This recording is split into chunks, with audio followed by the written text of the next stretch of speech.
Here are a few tips and tricks I use to install keratin tipped hair via fusion method. Normally how I go ahead and I separate the hair that I want to apply the extension to is I've got one line here that's parting the hair away, and I'm going to take another line parallel to that. So this line should be kind of straight parallel to the above one. And then I kind of decide where I want the bond to be, and I'll let down the sides of it. So I'll let down this side, keeping a little bit in my hand. I'm going to let down this side, and then I'm left with a nice square chunk here to apply the extension to. Next I'm going to use a hair template to isolate the hair that I will be applying the extension to.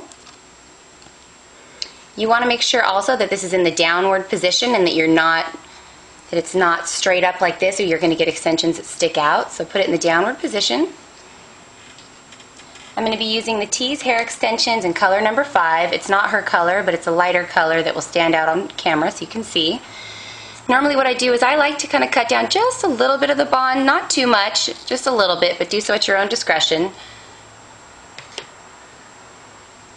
Next I'm going to grab the natural hair that I plan on applying it to, hold the bond up to it in the downward position still. Using my heat wand, I'm going to just let the tip kind of melt gently until it's fully melted. Using my fingers, I'm going to kind of push the hair all the way around her natural hair and then roll it. This is going to give me a nice tight bond, and it's still in the downward position. Now I'm going to show you another example of how you might add highlights, or if your client has a mix of colors that they don't carry in extensions and you want to mix two colors without having it too streaky. Once again, I did the parallel line and then I dropped off some of the sides, so now I've got a nice square piece. Holding it in the downward position, I'm going to clip this into place. So I've got 14B here, and I've already kind of cut a little bit of the top off. Now I'm going to cut this in half, so I'm going to get 2 pieces of hair from it. So now I've got 2.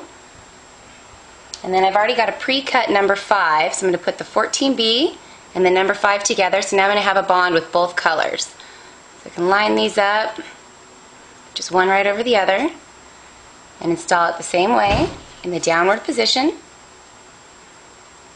melting the bond,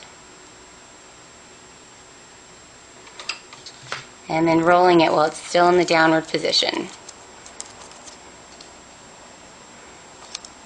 And I got a couple little cobwebs, just pull those right off. And there you go, now you've got a piece with some highlights in it.